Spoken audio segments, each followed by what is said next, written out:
નમસ્કાર અમારા દિલથી પ્યારા દર્શક મિત્રો, સ્વાગત છે આપનું આપણી આ યુટ્યુબ ચેનલ ભાવેશ મકવાણા ન્યૂઝમાં।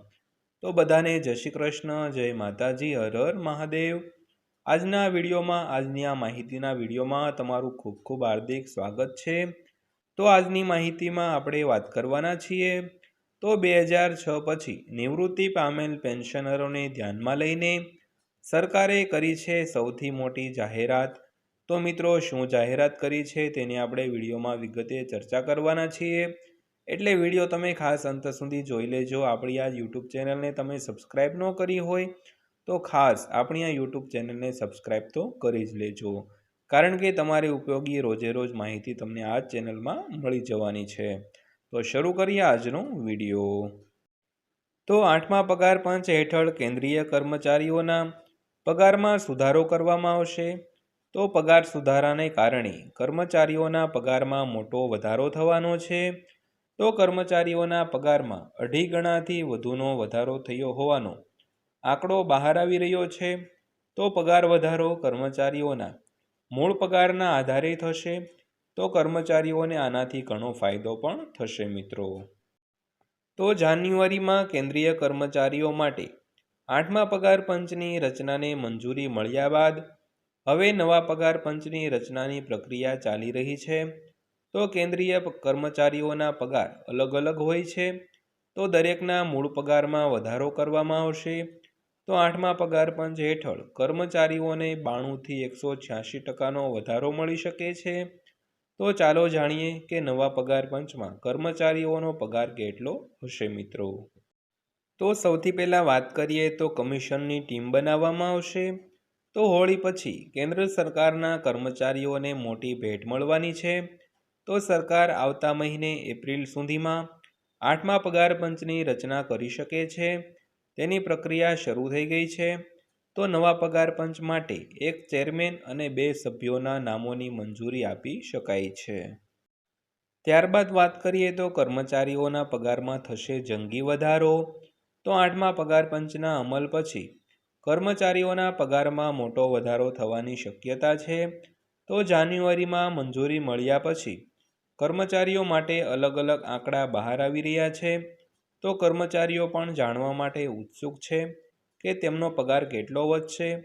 તો કર્મચારીઓ ખાસ કરીને ફિટમેન્ટ ફેક્ટર વિશે ઉત્સાહિત છે। તો પગાર પંચ કર્મચારીઓનો માટે ભથ્થા અને અન્ય લાભોનું પણ મૂલ્યાંકન કરશે। ત્યારબાદ બીજી વાત કરીએ તો ઘણા ભથ્થા નાબૂદ પણ થઈ શકે છે। તો નવા પગાર પંચમાં જૂના અને બિનજરૂરી ભથ્થા નાબૂદ થઈ શકે છે। તો જરૂરિયાત મુજબ કર્મચારીઓના પગારમાં નવા ભથ્થા ઉમેરી શકાય છે। તો તમને જણાવી દઈએ કે 7મા પગાર પંચમાં ઘણા ભથ્થા નાબૂદ કરવામાં આવ્યા હતા। તો કુલ 196 ભથ્થાઓનું મૂલ્યાંકન કરવામાં આવ્યું હતું અને ફક્ત 95 ભથ્થાઓને જ મંજૂરી આપવામાં આવી હતી। આમાં 101 ભથ્થાઓ નાબૂદ કરવામાં આવશે અથવા મર્જ કરવામાં આવશે મિત્રો। ત્યારબાદ વાત કરીએ તો પગારમાં મોટો વધારો થઈ શકે છે। તો કર્મચારીઓના પગાર અને પેન્શનમાં 2.86 ફિટમેન્ટ ફેક્ટર લાગુ કરી શકાય છે। તો 8મા પગાર પંચની ભલામણો લાગુ થયા પછી કેન્દ્રીય કર્મચારીઓના પગારમાં મોટો વધારો થશે। જો કોઈનો મૂળ પગાર 23,400 રૂપિયા છે તો લગભગ 2.86ના ફિટમેન્ટ ફેક્ટર મુજબ તે 67,152 રૂપિયા થઈ શકે છે।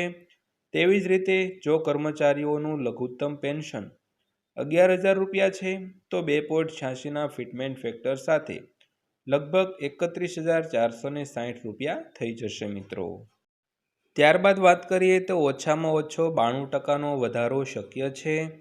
જો 8મા પગાર પંચમાં ફિટમેન્ટ ફેક્ટર 2.86 હોય તો કર્મચારીઓના પગારમાં 186%નો વધારો થશે। આ અંગે ભૂતપૂર્વ નાણાં સચિવ સુભાષચંદ્ર ગર્ગએ કહ્યું છે કે આ માગવું એ ચંદ્રા માગવા જેવું હશે। તો તેમના મતે આટલું ફિટમેન્ટ ફેક્ટર મેળવવું શક્ય નથી। તેમને ફિટમેન્ટ ફેક્ટર 1.92 અને 2.08ની વચ્ચે રહેવાની અપેક્ષા છે। આના કારણે કર્મચારીઓનો લઘુત્તમ મૂળભૂત પગાર 92%થી વધીને 108% થઈ શકે છે। તો કર્મચારીઓએ ઓછામાં ઓછા 157% પગાર વધારાની માંગ કરી છે।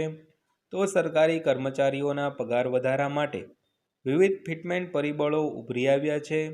તો ફિટમેન્ટ ફેક્ટર 1.92, 2.01 અને 2.08થી 2.86 સુધી હોઈ શકે છે.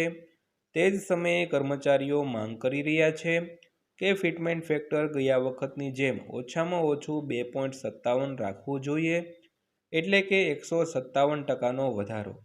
તો તમને જણાવી દઈએ કે ફિટમેન્ટ ફેક્ટર એક ગુણાંક છે. તો નવો પગાર તેના પાછલા મૂળ પગાર સાથે ગુણાકાર કરીને નક્કી કરવામાં આવે છે. ત્યારબાદ અંતમાં વાત કરીએ તો નવું પગાર પંચ ક્યારે લાગુ થશે. તો નવા પગાર પંચની ભલામણો એપ્રિલ 2026 સુધીમાં લાગુ થવાની શક્યતા છે. જોકે તેને જાન્યુઆરી 2026ની અસરકારક ગણી શકાય છે. તો 7મા પગાર પંચ હેઠળ કેન્દ્ર સરકારના કર્મચારીઓના પગારમાં સુધારો જાન્યુઆરી 2016માં લાગુ કરવામાં આવ્યો હતો. આવી સ્થિતિમાં દર વખતની જેમ આ વખતે પણ 10 વર્ષ પૂર્ણ થયા પછી નવો પગાર પંચ લાગુ થવાની અપેક્ષા છે.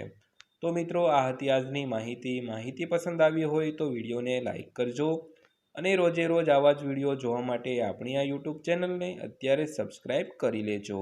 તો ફરીવાર પાછા મળીશું એક નવા વિડીયો સાથે, નવી માહિતી સાથે. ત્યાં સુધી સૌને જય હિન્દ, વંદે માતરમ.